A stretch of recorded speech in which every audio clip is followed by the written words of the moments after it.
میں نا سر سویڈن سے پیرس جا رہا تھا، 45 منٹ کی ٹوٹل فلائٹ ہوتی ہے، 2 والی سیٹ تھی اور جہاز بھی ایسا تھا اس کا ہارن کے علاوہ ہر چیز بج رہی تھی، کرسیاں بھی اس کے ہل رہی تھی۔ میرے ساتھ ایک بندہ بیٹھا ہوا تھا، اس نے مجھے پوچھا آر یو مسلم؟ میں کہا الحمدللہ، کہنا آئی ایم کرسچن۔ اس نے ایک سوال کیا، میں نے کہا یار سوری، میں پتہ کیا 45 منٹ میں اتنی لمبی نہیں بات ہو سکتی۔ مجھے کہنے لگا اچھا، میں نے کہا ایک سوال آپ کر لو، ایک میں کر لیتا ہوں۔ مجھے کہنے لگا your turn is first. Okay. میں نے کہا حضرت مریم علیہ السلام، حضرت مریم پاک بی بی، تیرا اور میرا اس کے ساتھ کیا رشتہ ہے؟ کہنے لگا ہم دونوں اس کے بیٹے ہیں، وہ ہماری ماں ہے۔ میں نے کہا ہم دونوں بھائی ہوئے؟ کہنے لگا یس۔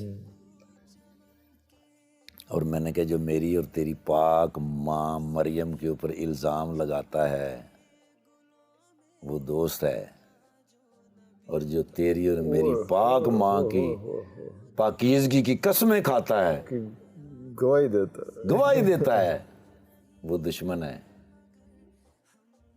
دونوں خاموش ہو گئے۔ میں کہ اٹس یور ٹرن ناؤ۔ تو کی بچے ہونا دے کول کہنا میں نے کہا give me your telephone number, I will call you later۔ 3 دن کے بعد میں پاکستان آیا، مجھے اس نے کال کی، اس نے کہا you reach in Pakistan۔ میں کہا الحمدللہ۔ 11 دن کے بعد میں مکہ مکرمہ میں کھڑا بیت اللہ کے سامنے، تو مجھے اس کی کال آ گئی،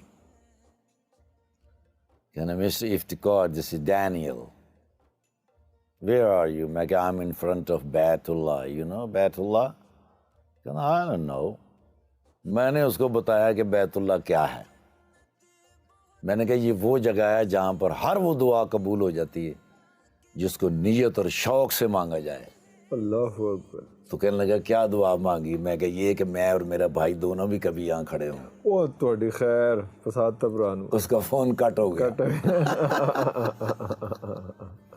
اللہ۔ اس کا میسج آیا کہ می مسٹر نذیر نمبر۔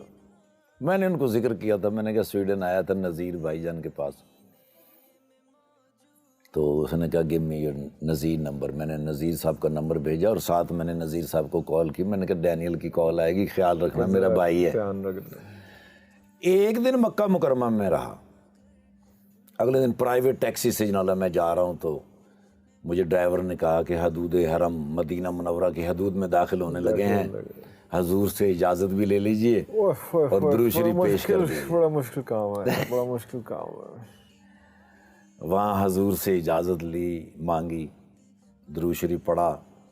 حدود کے اندر میں انٹر ہوا ہوں تو سر میرے موبائل کے اوپر بلنک ہوا، mister Iftikhar Thakur, I was Daniel, I was Daniel۔ Now I am Muhammad Umar, اللہ اکبر۔ اینڈ یو آر ان بیت اللہ، please pray for me. Pray for me۔ میں نے فوراً نذیر بھائی کو کال کی، میں نے نذیر بھائی، اس نے کہا ساری رات میرے پاس رہا ہے۔ میں نے کہا میرے مالک محمد رسول اللہ صلی اللہ علیہ وآلہ وسلم کے صدقے اتنے تحفے مجھے دیے زندگی میں، اس سے بڑا تحفہ کیا ہو سکتا ہے کہ ابھی تو میں حدود میں داخل ہوا تو تحفے آنے شروع ہوئے ہیں۔ مدینہ سے پرسکون جگہ کوئی نہیں ہے دنیا میں۔ 3-4 مہینے کے بعد جب میں وہاں گیا سویڈن، میں نے جا کے محمد عمر سے ملاقات کی، انہوں نے کہا گھر سے مجھے نکال دیا۔ کوئی نہیں خیر۔ میں نے ابھی یہ چھوٹا سا سٹور ڈالا ہے، اسی سٹور کے اوپر رہتا ہوں، اسی پہ رہتا ہوں، وہیں پہ کام شام۔ یس۔ 1 سال کے بعد وہ پاکستان آیا میرے پاس، تو ہماری ایک سٹار تھیں یہاں کی، بہت اچھی سٹار، سنگر بھی تھیں اور اداکارہ بھی بہت کمال تھی۔ میں نے ان سے ایک دفعہ پوچھا، میں نے کہا شادی کیوں نہیں کرتی؟ انہوں نے کہا میری ماں ہے، ماں کا خیال کون رکھے گا؟ میں کہا ماں جب دنیا سے چلی جائے گی، جانا تو ہے ہی، تمہارا خیال کون رکھے گا؟ ان سے میری ملاقات ہوئی تو انہوں نے کہا امی بہت بیمار ہیں۔ میں نے کہا امی تو بیمار ہیں ہی ہیں، میں نے جو بات کی تھی اس کے بارے میں کیا سوچا؟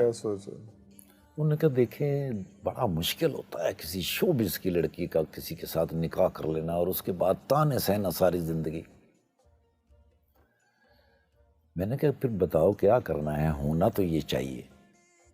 اس نے کہا ٹھاکر بھائی آپ مجھ سے جتنا پیار کرتے ہیں, جتنا میرا احترام کرتے ہیں, جتنی میری ماں کا احترام کرتے ہیں, میں نے یہ سب کچھ آپ کے ذمہ کر دیا. جاؤ جو دل کرتا ہے کر دو. میں نے محمد عمر تو ادھر ہی تھا. اچھا وہ آلریڈی تھا ادھر. اسی کے چلو ذرا وہ بھی مان گیا.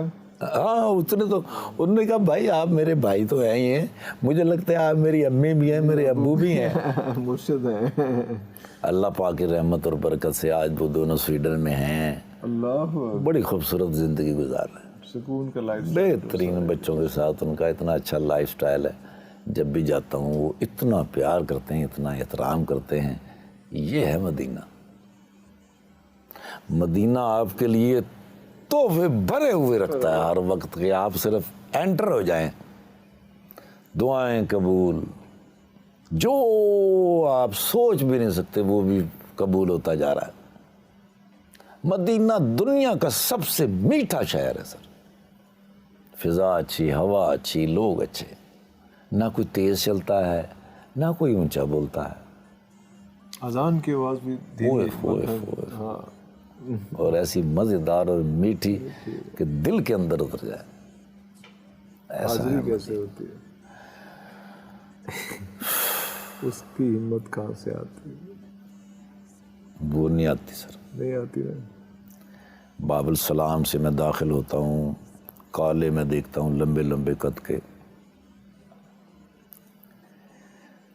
ان کے پیچھے چھپتا چھپتا میں حضور کے سامنے سے گزرتا. میرا چہرہ اس قابل نہیں ہوتا کہ میں حضور کے سامنے سے گزروں اور وہ میرا چہرہ دیکھ لیں. پھر میں ان لوگوں کے پیچھے سے گزر کے باب البکی سے باہر آتا ہوں. وہاں بھی ٹھہرنے کی ہمت نہیں ہوتی. پھر میں جنت البقیع کی طرف بھاگتا ہوں, ادھر جا کے ادھر کھڑے ہو کے دیوار کے پیچھے چھپ کے دعا کرتا ہوں, حضور کا شکریہ ادا کرتا ہوں. ہمیشہ دوبارہ آنے کی اجازت مانگتا ہوں, اور وہاں سے بس آہستہ آہستہ دیواروں کے ساتھ چلتا چلتا ہوٹل میں آ کے پھر کافی دیر وہاں لیٹا رہتا ہوں, سویا رہتا ہوں.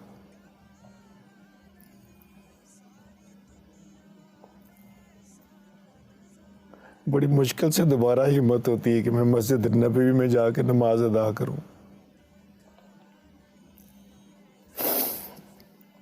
اس مرتبہ اتنا مشکل تھا ریاض الجنہ میں داخل ہونا. وہ انہوں نے ایک ایپ سا نکال دیا تھا جس کے اوپر انٹری کر کے جانا پڑتا تھا. میرے پاس اتنا ٹائم نہیں تھا.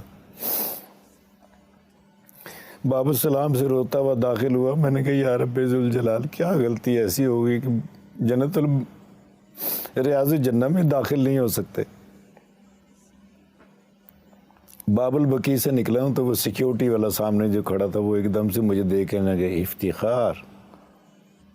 میں نے کہا یا اللہ اتنا بڑا سبب, اتنی رحمت, اتنا کرم. اسی لمحے اس بندے نے وہ پلاسٹک کا وہ ڈبہ سا پڑا تھا وہ ہٹایا, انہوں نے کہا یہاں سے چلے جاؤ. باب النساء سے میں انٹر ہویا ہوں, بس روتا ہوا وہاں جا کے ریاض الجنہ میں بیٹھا ہوں. جا کے 1-1.5 گھنٹہ وہاں بیٹھا رہا میں. وہ سیکیورٹی والے مجھے دیکھ رہے تھے کہ یہ بہت آتا ہے یہاں, ہمیشہ آتا ہے یہاں. پھر وہ ایک سیکیورٹی والا آیا, اس نے آگے مجھے کچھ کھجوریں اور کچھ زمزم میرے آگے رکھا. لوگ آتے جا رہے تھے, بس وہ لمحہ گزار کے واپس نکلا ہوں. پھر میں نے میرے ادھر سے ہمت ہی نہیں ہوئی میں حضور کے سامنے سے دوبارہ گزروں.